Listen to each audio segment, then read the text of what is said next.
being reported there's some in-house resentment towards Austin Rivers due to favoritism from the head coach, a.k.a. his dad. While it's not thought to be, quote, out of control, any animosity leading up to the playoffs can be detrimental to teams. We know that. The Clippers have never been to the Western Conference Finals. With all of this in mind, will in-house resentment towards Austin Rivers keep the Clippers from advancing in the playoffs, or would you pump the brakes on that? All right.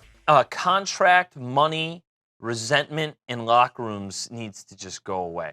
They're making so much money, and I know it's difficult that you could be making a lot of money. You look to the person next to you that's not producing as much, and they're making more, and then all of a sudden it's all relative. Well, Austin Rivers signing a 3-year deal of 8 figures a year.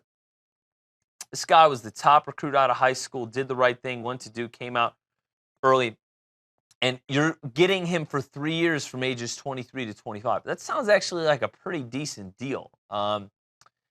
He was signed before Jamal Crawford in the offseason. Jamal Crawford is over 10 years older than him. So, I mean, we see it right now, Laura, with long-term deals in baseball that are fully guaranteed. And the NBA, in terms of collective bargaining, is getting much closer to baseball than it is to football, where now those guys who really their career security and length is far shorter and worsened in the NFL.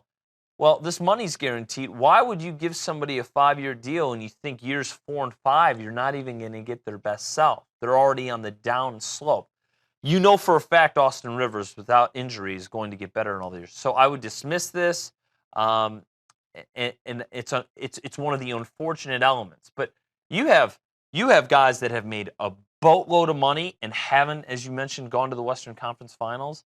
This team could just completely disband, and it'll start with Blake Griffin.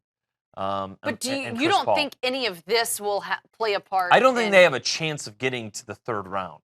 I don't think they can get to the Western Conference.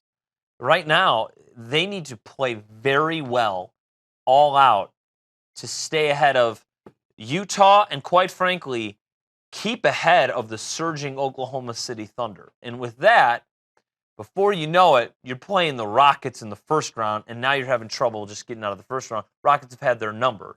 And so I just think that Doc Rivers himself in the offseason said that a 5-year period is when you've stayed your welcome with superstars. And that's where they are, and conveniently 2 of them, the one that they didn't trap, the one they trapped in his own house in Texas 2 years ago is the only one DeAndre Jordan is still on the line. But J.J. Redick, Chris Paul, and Blake Griffin, I mean, really, where are they going to go elsewhere? They're either going to break down and Doc's going to want to leave, or they're going to give those guys $400 million. And again, it goes back to, we may have already seen Blake Griffin's best basketball. We may have already seen Chris Paul's best basketball, and they're thinking the better alternative might be for them to just give them more money than they ever have given.